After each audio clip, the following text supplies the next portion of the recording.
Imagine the accepted story of social media, a benign platform for connection where we share moments, stay in touch with friends, build community.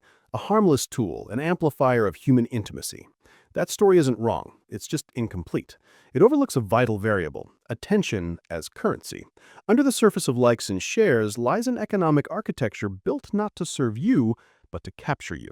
Today's mainstream narrative treats social media as a utility. The structural reality, it's a machine optimized to extract the scarcest, most private commodity you have, your conscious attention.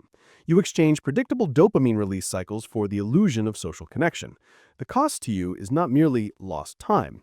Each minute you spend waiting for a like or scrolling through content is a minute your brain is being rewired, trading neural calm for spikes of dopamine, reinforcing a loop of reward chasing.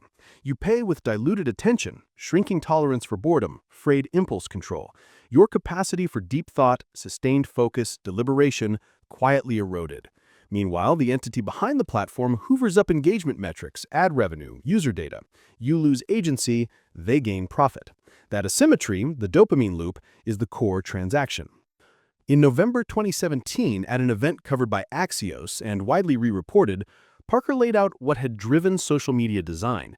The thought process that went into building these applications, Facebook being the first of them, was all about how do we consume as much of your time and conscious attention as possible.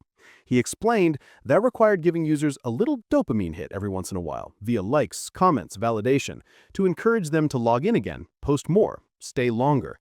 He called it a social validation feedback loop, exactly the kind of thing a hacker like myself would come up with, exploiting a vulnerability in human psychology.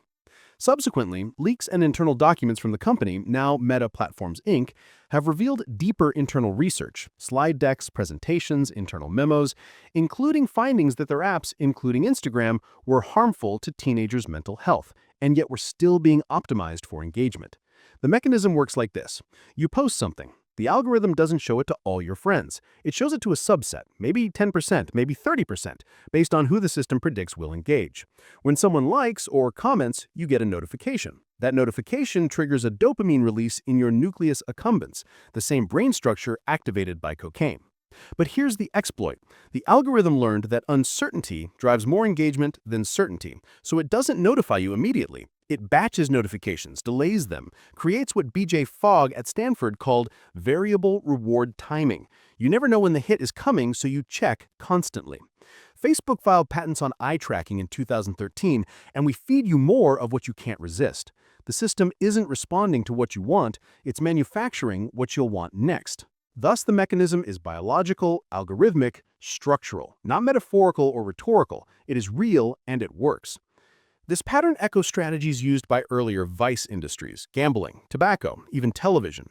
Consider the historical gambling casino. Slot machines operate on variable reward schedules to maximize time and addiction. Over decades, regulation acknowledged the social cost of time-for-profit loops. In similar fashion, early 20th century tobacco companies marketed nicotine, knowing its addictive properties, to sustain recurring consumption. They built entire industries on hooking users. The modern social media system is the digital heir of those models. Rather than smoke and reels, the currency is attention, the reinforcement is dopamine, the payoff, user data, ad impressions, profit. The structural parallel is near identical. The only difference is medium. The logic is the same. The cost compounds daily. Your average session time on Facebook is 38 minutes, not total, per session. You open the app an average of 14 times per day. That's 532 minutes per day, 8.87 hours spent in a state of partial attention. Your brain doesn't recover from this. A 2019 study from UCI Irvine found that it takes an average of 23 minutes to fully regain focus after a digital interruption. You're being interrupted 14 times per day. You never reach baseline focus, ever. The biological cost is measurable. Your cortisol levels, the stress hormone, spike with each notification. A study published in Computers and Human Behavior in 2018 found that notification anxiety creates a chronic low-level stress state comparable to living in a high-crime neighborhood. Your body doesn't distinguish between a Facebook notification and a physical threat. Both trigger the same fight-or-flight response. You're spending 9 hours per day in a state of mild panic. The cognitive cost is structural. Your hippocampus, the region responsible for memory formation, physically shrinks when subjected to chronic stress and fragmented attention. MRI studies from UCLA in 2020 showed measurable reduction in gray matter density among heavy social media users. You're not just losing time, you're losing the neural architecture that makes sustained thought possible. The business model is elegant in its brutality. Facebook doesn't sell ads, that's the cover story. What Facebook sells is certainty. Advertisers pay for guaranteed attention. Facebook guarantees that attention by making their platform more addictive than their competitors. It's not a technology company, it's a dopamine futures market. The math is transparent. Facebook's average revenue per user in Q3 2023 was $11.23. That's what your attention is worth to them per quarter. Multiply that by 2.9 billion monthly active users. That's $32.5 billion in quarterly revenue. Divided by 90 days, that's $361 million per day. Divided by 24 hours, that's $15 million per hour. Every hour you spend scrolling generates $15 million for a company that admitted, on the record, in public, on video, that it designed its product to exploit your psychology. Why this design? Because it was the most rational path to profit. You must realize that the creators, including Parker, were not tricksters hiding in the shadows. They were rational actors. They saw a value, attention, and they built a business model around harvesting it. Every minute you spend, every like you click, every share you make, those are metrics, and each metric converts into ad impressions, data points, and ultimately revenue. Their incentives are aligned with engagement, not well-being.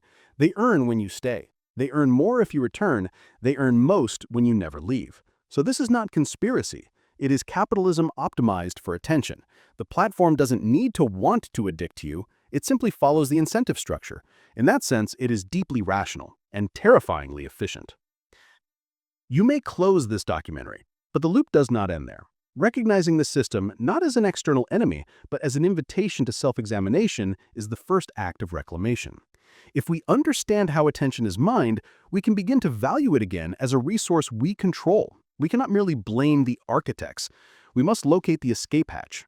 We must learn to treat attention not as fuel to be burned at the altar of algorithms, but as the quiet space where thought, reflection, and autonomy live, because in that silence lies the only freedom that truly matters.